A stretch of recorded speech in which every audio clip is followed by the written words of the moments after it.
Steno Wale Babu welcomes you.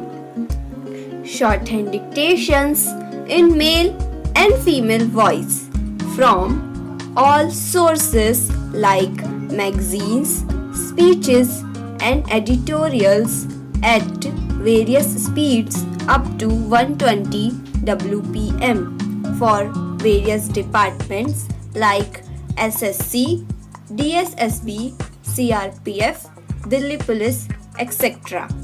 Please like, share, and subscribe the channel. Thank you. Transcription number 122. The Planning Commission has made various estimates about our resources and they are based on a great deal of thinking and calculation. Nevertheless, they depend on so many uncertain factors. A person who is more optimistically inclined may make a better estimate, better in the sense of more hopeful estimate, while a pessimist may make a less hopeful estimate. Nobody can challenge it. For my part, I have an invincible feeling that in the final analysis, the resources of India are considerable in our people's capacity, ability, and energy, and the question arises how to reach them and how to tap them to the best advantage. I think this can be done by the realization by the people themselves that it is worthwhile doing so by their full corporation and the like. It can never be done by government decree or by an order from above.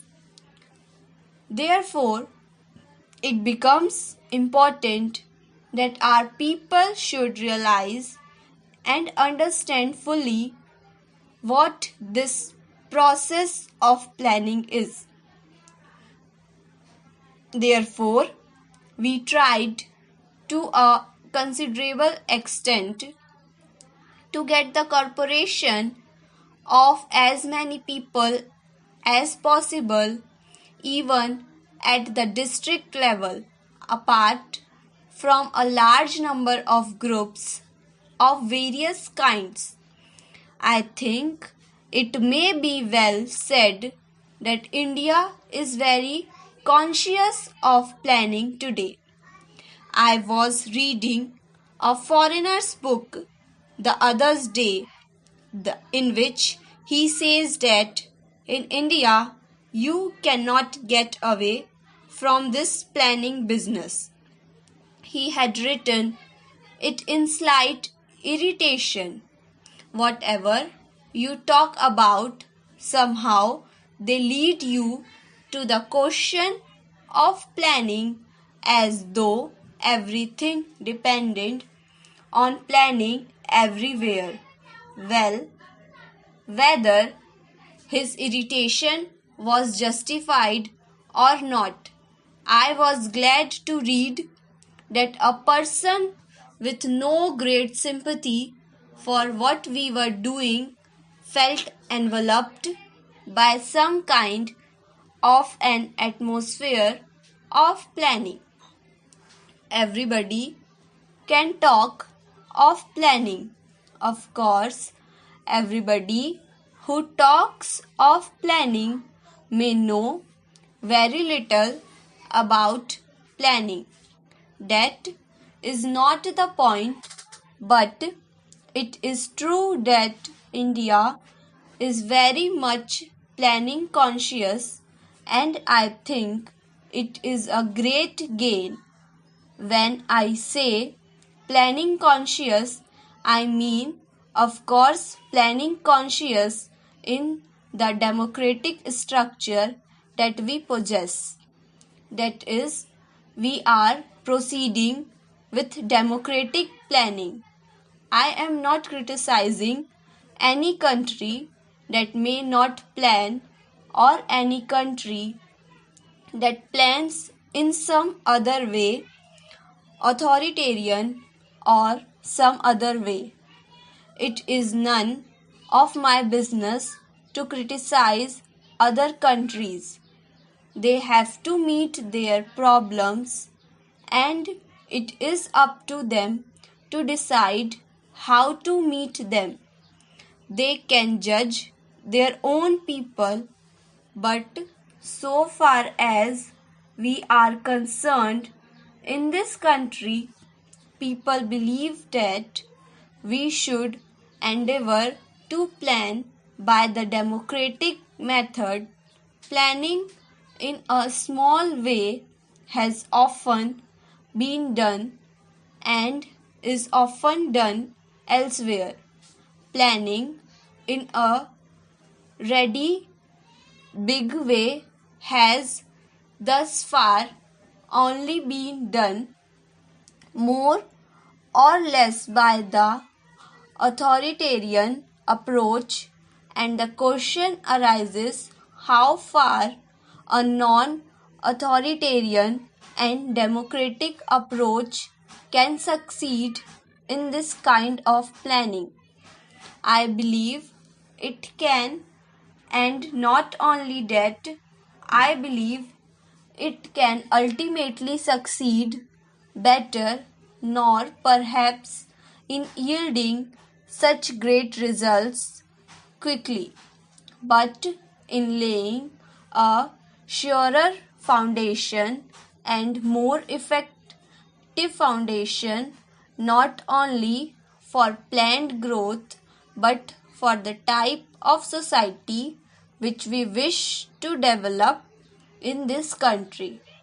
Now we talk about the future in terms of socialist pattern of society, and that can be interpreted in a variety of ways. I would beg this house to try to consider these great problems without using, as far as possible, words which have an emotional connotation, because then it becomes a little difficult for us to argue about the real thing. We want a society in this country where there is equality, where there is social cohesion, where there are no firm classes separated from each other, and where there has opportunity for every single individual. Naturally, how far an individual takes advantage of that opportunity depends a great deal on that individual, on his physical or mental or spiritual or whatever it is makeup, because everybody is not alike.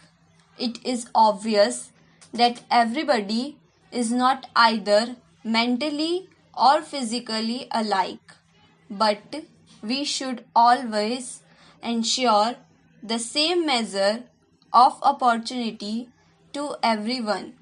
Now, it is not enough to say that we shall ensure the same measure of opportunity if the measure of opportunity is so low that there is practically no opportunity. It then does little good to say that everybody is getting the same measure of opportunity. It is not much good saying that everybody has the same measure of opportunity on poverty level, because that means lack of opportunity to everybody. Therefore, in order to give that opportunity, we have to have something to give. That is to say, we have to get out of poverty and lack of opportunity, we have to produce wealth because only out of debt can we produce the things that are necessary for people to have that opportunity we crave for. So it comes round to our producing the things that we require. When we use the word wealth, of course, there is no significance except in regard to the physical things that we require, whatever we may require, whether it is food or clothing or housing of hundreds and thousands of other things that are necessary. Education, health, and all that are the things that we require and we want to place before everyone. How do we do that? There was considerable argument about a year ago about what was called physical planning and financial planning, as if there was an inherent contradiction between the two. Many people thought that the use of this term physical planning was dangerous and was meant to turn our approach in a wrong and harmful direction.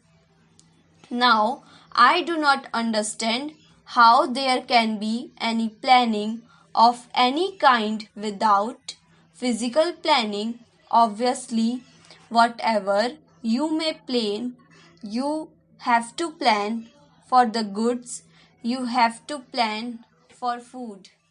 Thank you.